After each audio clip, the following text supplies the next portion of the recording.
Assalamualaikum warahmatullahi wabarakatuh.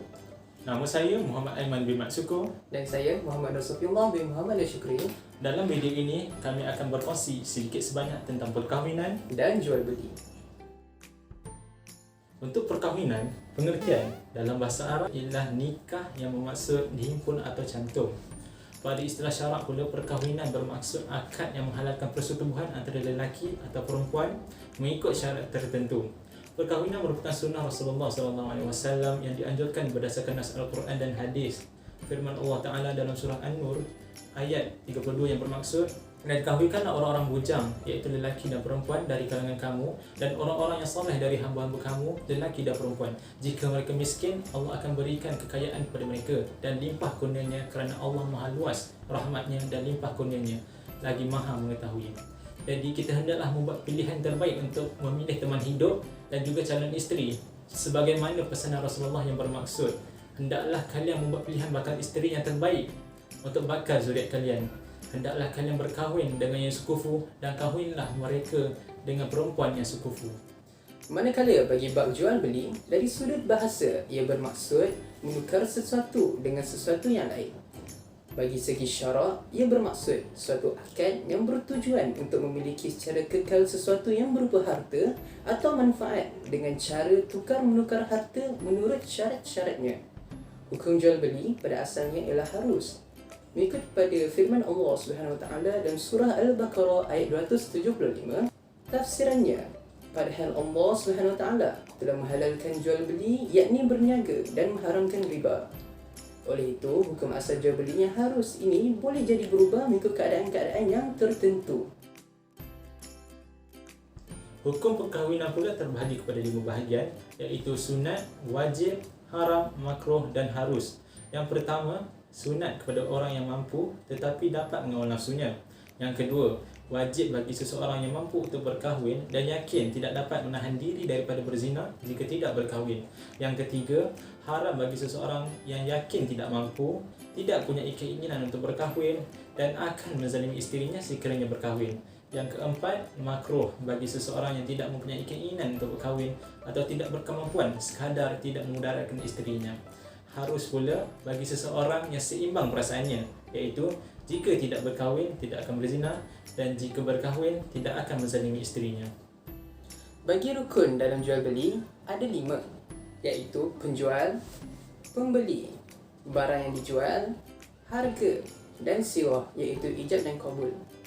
Bagi penjual dan pembeli ada 6 syarat pula, iaitu cukup umur atau baligh, waras dengan kemahuannya sendiri, beragama Islam jika yang dijualnya ialah Al-Quran dan Al-Hadis, merdeka, dan keenam, last sekali, iaitu bukan orang yang ditahan haknya ke atas hartanya kerana muflih dan sebagainya. Jika ini semua berlaku dalam satu majlis akad, maka ia adalah sah. Siapakah golongan yang haram berkahwin dengan seseorang lelaki itu? Ada beberapa golongan, antaranya ibu, nenek sebelah ibu maupun bapa, anak perempuan dan keturunannya, adik-beradik perempuan seibu sebapa atau sebapa atau seibu, anak perempuan kepada adik-beradik kandung. Dan terdapat beberapa golongan lagi. Ia dijelaskan dalam surah An-Nur ayat 23 yang bermaksud, diharamkan kepada kamu mengahwini ibu kamu, anak kamu, adik-beradik kamu, emak saudara sebelah bapa, emak saudara sebelah ibu, anak saudara perempuan bagi adik-beradik lelaki, dan anak saudara lelaki bagi adik-beradik perempuan. Perkara yang diharamkan di dalam jual beli ada 8. Yang pertama, riba.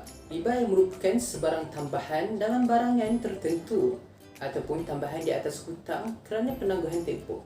Yang kedua, membahas ugut dan mengambil harta dengan cara yang batil, iaitu mencuri dan merompak. Yang ketiga, menipu dan bersumpah bagi melariskan barangan, iaitu melakukan suatu helah untuk kepentingan diri sendiri dan memudaratkan orang lain. Yang keempat, rasuah, iaitu pemberian diberi bertujuan untuk mendapatkan sesuatu dengan cara yang salah dan bukan dengan cara yang sebenar. Dan yang kelima, memonopoli barangan, iaitu memberi barang keperluan yang tiada di pasaran dan kemudian mendapat untung yang berlipat ganda. Yang keenam, mengurangkan kadar sukatan dan timbangan, iaitu tidak menyempurnakan sukatan dan timbangan tersebut. Yang ketujuh, membeli barangan yang dicuri, diranggut atau dirampas tanpa hak. Dan yang terakhir, menjual najis, iaitu bangkai ataupun perkara-perkara yang haram dari segi syarak.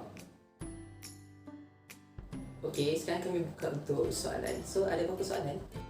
Saya ada beberapa soalan.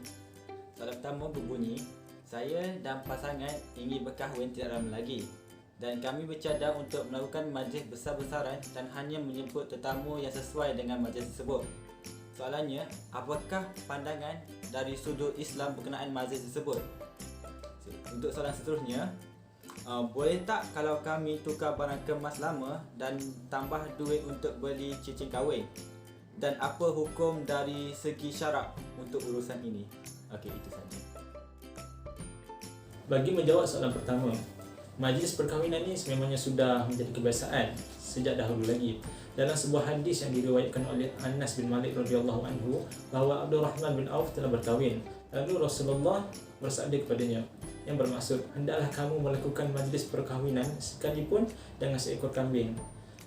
Jadi, secara zahir daripada hadis tersebut kita dapat bahawa mengadakan walimah ataupun majlis perkahwinan ini adalah dituntut selepas perkahwinan dilangsungkan. Sekiranya kita pula dijemput untuk menghadiri majlis perkahwinan, wajiblah bagi kita untuk menghadiri majlis tersebut. Ini pula berdasarkan sebuah hadis daripada Ibnu Umar radhiyallahu anhu bahawa Rasulullah SAW bersabda yang bermaksud, apabila salah seorang daripada kamu dijemput ke majlis perkahwinan atau walimah, maka hadirlah. Walau bagaimanapun, kewajipan tersebut boleh gugur disebabkan atas beberapa keuzuran seperti ada syubhah atau keraguan pada makanan, adanya kemungkaran dalam majlis tersebut dan kesesakan lalu lintas, hujan lebat dan juga seumpamanya. Bagi pihak yang mengadakan majlis tersebut pula, bagi pihak pengantin, mereka tidak sepatutnya hanya mengkhususkan orang-orang kaya sahaja untuk hadir. Berdasarkan pada hadis yang bermaksud, seburuk-buruk makanan adalah makanan pada majlis perkahwinan yang dijemput padanya orang-orang kaya dan ditinggalkan iaitu tidak dijemput orang-orang yang miskin. Okay. Majlis perkahwinan itu juga dilakukan secara sederhana mengikut kemampuan dirinya sendiri tanpa perlu israf dan juga membazir. Bagi menjawab persoalan kedua, emas merupakan barang ribawi. Apakah itu ribawi? Ribawi merupakan barang yang telah disebutkan oleh Rasulullah SAW sebagai barang yang tidak boleh ditukar dengan barangan yang sama secara berlebihan. Terdapat 6 barang ribawi dan salah satunya ialah emas. Barangan ribawi perlu ditukar sesama berat tanpa ada sebarang bayaran tambahan lagi. So, jika diikutkan syarat sah untuk barangan ribawi ini, kalau nak trade in emas, kenalah trade in yang sama jenis dan sama beratnya dan tanpa ada bayaran tambahan langsung. Kalau tak sama, maka kenalah jual emas ini trade in tu dulu dan ambil duit tu, lepas tu baru pergi beli kat kedai. Tapi ada lagi satu pendapat, iaitu pendapat Muawiyah bin Abi Sufyan dan ia disokong oleh ulama mazhab Hambali, iaitu emas perhiasan bukan lagi barangan ribawi. Dan pendapat ini diguna pakai dalam masyarakat masa kini, iaitu boleh trade in emas lama untuk baharu dan ada penambahan bayaran. Tapi ini just boleh diaplikasikan hanya untuk emas perhiasan sahaja. Kalau emas tulen yang tidak dijadikan perhiasan, tak boleh pakai cara ni. Sebab apa boleh? Sebab harga emas perhiasan bukan hanya kerana emas tersebut, tapi ia termasuk dengan harga upah pembuatan emas tersebut. Harga upah buat benda ni bukan murah, dia jadi mahal. So harga jual emas perhiasan itu pun jadilah makin mahal. So, sebab ada upah lah benda ni diperbolehkan. Sebab apa? Sebab harga jual emas tersebut bukan hanya kerana nilai emas tersebut, tapi termasuk juga nilai upah buat emas tersebut. Jadi itu sahaja daripada kami. Sekian, terima kasih.